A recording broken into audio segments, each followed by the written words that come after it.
Class हुआ था उस क्लास में हम पढ़े थे रूल बैंक ऑफ अकाउंटेंसी का 17 नंबर, यानी 17 नंबर रूल में हम क्या पढ़े थे, एंट्री यानी लेखा के बारे में। और आज हमें रूल बैंक ऑफ अकाउंटेंसी के 18 नंबर से अध्ययन करना है, जिसमें हम पढ़ेंगे परचेज के बारे में। परचेज इन द सेंस बोले तो क्रय। आइए देखते हैं परचेज से क्या पढ़ेंगे हम।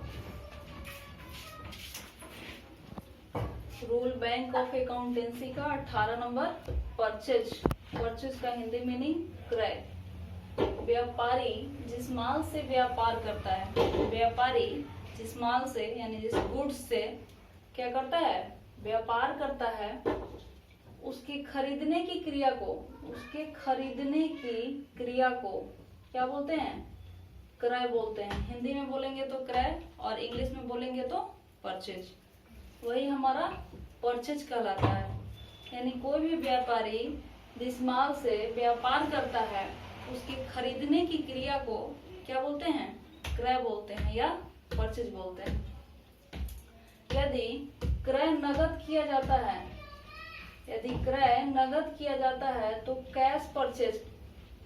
यदि क्रय यानी खरीदा जाता है, जब खरीदने के टाइम हम पैसा उसी समय दे देते हैं तो क्या कहलाता है, कैश परचेज कहलाता है। क्या कहलाता है, कैश परचेज, यानी नगद हम उसी को बोलते हैं। तथा उधार क्रय किया जाता है तो उसे क्रेडिट परचेज कहते हैं। अगर उधार, उसी को अगर उधार क्रय कर दिया जाए, यानी खरीद लिए, उसको पैसा देने का वादा हम बाद में कर देंगे, पैसा हम तुम्हें बाद में देंगे, तो उसे हम क्या बोलेंगे, क्रेडिट परचेज कहते हैं। उसे हम क्रेडिट परचेज कहते हैं। अब आते हैं हम रूल बैंक ऑफ अकाउंटेंसी के 19 नंबर रूल पे। 19 नंबर में है परचेज रिटर्न। 19 में क्या है हमारा, परचेज रिटर्न। परचेज रिटर्न का हिंदी मीनिंग होता है क्रय वापसी। परचेज रिटर्न का हिंदी मीनिंग क्या होता है, क्रय वापसी। माल को क्रय करने के बाद, माल को क्रय करने के बाद, क्रय करना यानी खरीदना, खरीदने के बाद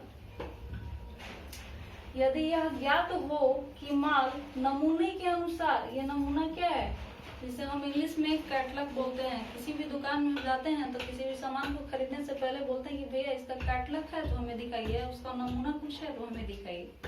वही है ये नमूना। में यह ज्ञात हो कि माल नमूने के अनुसार प्राप्त नहीं हुआ है, माल नमूने के अनुसार प्राप्त नहीं हुआ यानी मिला नहीं है, यानी दुकानदार ने हमें नमूना जो दिखाया उसके अकॉर्डिंग हमें सामान नहीं मिला है,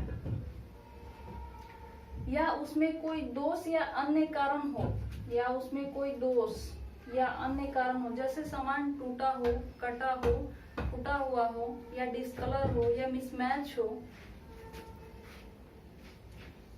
कारण माल गुड्स वापस कर दिया जाता है। अब वो खराब जो है, जो सामान हमने खरीदा है नमूने के अकॉर्डिंग तो है नहीं है, प्लस उसके बाद भी अगर वो भी है नमूने के अकॉर्डिंग भी है तो उसमें कोई प्रॉब्लम है, यानी टूटा है या डिस्कलर है या फूटा हुआ है, उसके बाद क्या होता है, उस चीज को जो हम खरीदे हुए होते हैं उसको हम क्या करते हैं, उस माल को हम रिटर्न करते हैं। उसे हम क्या कहते हैं, परचेज रिटर्न करते हैं। उसे हम परचेज रिटर्न करते हैं, या उसे क्रय वापसी। इंग्लिश में बोले तो परचेज रिटर्न और हिंदी में बोले तो क्रय वापसी। ठीक है, तो रूल बैंक ऑफ अकाउंटेंसी में 19 नंबर हम क्या पढ़े, परचेज रिटर्न। अब हम अगला नंबर देखते हैं 20 नंबर। 20 नंबर में क्या है, सेल। सेल मतलब बेचना यानी विक्रय। विक्रय में क्या है, व्यापारी जिस माल से व्यापार करता है, व्यापारी जिस माल से व्यापार करता है उसी बिक्री को विक्रय कहा जाता है। उसी बिक्री को क्या कहा जाता है, विक्रय कहा जाता है। जब बिक्री नगद हो, जब बिक्री क्या हो, नगद हो यानी कैश देकर हो, जब बिक्री क्या हो, नगद हो तो कैश सेल। एवं जब बिक्री उधार हो, एवं जब बिक्री क्या हो, उधार हो तो उसे हम क्या कहते हैं, क्रेडिट सेल कहते हैं। तो हम सेल के बारे में समझे कि इसमें जब नगद होता है, जब नगद हम पैसा देते हैं तो उसे हम कैश सेल बोलते हैं, और जब उधार देते हैं या लेते हैं तो उसे क्या बोलते हैं, यानी बेचते हैं, जब उधार हम सेल करते हैं तो उसे क्या बोलते हैं, क्रेडिट सेल बोलते हैं। चलिए अब इसका 21 नंबर देखेंगे हम। 21 नंबर क्या है, सेल रिटर्न। 21 नंबर में हमें क्या पढ़ना है, सेल रिटर्न। सेल रिटर्न का हिंदी मीनिंग होता है विक्रय वापसी। इसका होता है क्या, विक्रय वापसी। सेल रिटर्न मीन्स विक्रय वापसी। माल विक्रय हो जाने के बाद, माल जो होता है, गुड्स जो हमारा होता है, वो विक्रय हो जाने के बाद यानी बेचे जाने के बाद, बेचे जाने के बाद यदि माल का क्रेता यानी खरीदने वाला, उस माल को जो खरीदने वाला व्यक्ति है उसे हम क्रेता बोलते हैं, यह समझता है कि उसको उस तरह का माल नहीं बेचा गया, उसको उस तरह का माल नहीं बेचा गया जिस तरह का माल उससे वादा किया गया था। क्या किया गया था, वादा किया गया था। यानी किसी व्यक्ति से आप कुछ बेचते हैं तो खरीदने वाला हुआ, यानी क्या हुआ, क्रेता हुआ। सामान तो आपसे खरीद लेता है, लेकिन खरीदने के बाद जब वह उसे बेचता है, खरीदने के बाद जब क्रेता भी उसे बेचता है किसी दूसरे कस्टमर से, तो उसे क्या पता चलता है कि माल उसे उस तरह का नहीं मिला है जैसा कि उसे वादा किया गया था। तो वापस किया गया माल उस कंडीशन में, उस स्थिति में जिस माल को हम वापस कर देते हैं, तो उस टाइम में वापस किया गया माल क्या कहलाता है, सेल रिटर्न कहलाता है। उस कंडीशन में वापस किया गया माल हमारा सेल रिटर्न कहलाता है या विक्रय वापसी कहलाता है। इंग्लिश में बोले तो सेल रिटर्न और हिंदी बोले तो विक्रय वापसी। अभी फिलहाल हम लोग रूल बैंक ऑफ अकाउंटेंसी का 21 नंबर तक पढ़े। आइए देखते हैं 22 नंबर।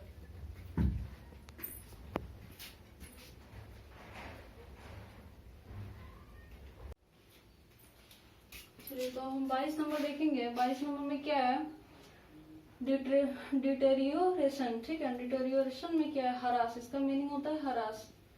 हरास में देखते हैं किसी संपत्ति के गुण, किसी संपत्ति के गुण, परिणाम तथा अस्थायी एवं निरंतर। कल मैंने बताया था निरंतर का मतलब लगातार। लगातार कमी को क्या कहते हैं, लगातार जब कमी होता है तो उसे हम ह्रास कहते हैं। लगातार जब कमी होने लगता है तो उसे हम ह्रास कहते हैं। यह एक तरह की क्या है, हानि है। ह्रास का होना एक तरह का हानि कहलाता है। ठीक है, अब देखेंगे रूल बैंक ऑफ अकाउंटेंसी का 23 नंबर। 22 हमने कंप्लीट किया, अब देखेंगे 23। 23 में है डिस्काउंट। डिस्काउंट मतलब छूट। डिस्काउंट का मतलब छूट। छूट में क्या है, कभी कभी व्यापारी अपने ग्राहकों से वस्तु का पूरा मूल्य न लेकर कुछ मूल्य छोड़ देता है।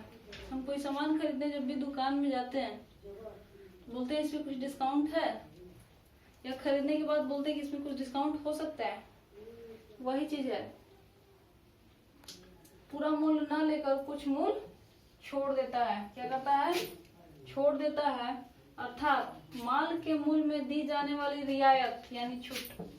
माल के मूल्य में यानी गुड्स जितने का है उसमें हमें जो डिस्काउंट मिल रहा है वो क्या कहा जाता है, वही हमारा छूट कहलाता है। यह छूट दो प्रकार की होती है। यह छूट कितने प्रकार की होती है, दो प्रकार की होती है। कौन कौन, फर्स्ट में ट्रेड डिस्काउंट जिसे हम व्यापारिक छूट कहते हैं। सेकंड में कैश डिस्काउंट जिसे हम नगद छूट कहते हैं।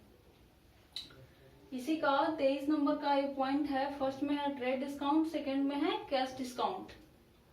अभी तक हम लोगों ने रूल बैंक ऑफ अकाउंटेंसी का 23 नंबर रूल तक कंप्लीट किया, लेकिन 23 नंबर में स्टेप 1 स्टेप 2 दो और है पॉइंट। इस दोनों पॉइंट को हम नेक्स्ट वीडियो में देखेंगे, यानी कल के वीडियो में देखेंगे। तब तक के लिए आप घर रहें, स्वस्थ रहें। Thanks for joining in this class.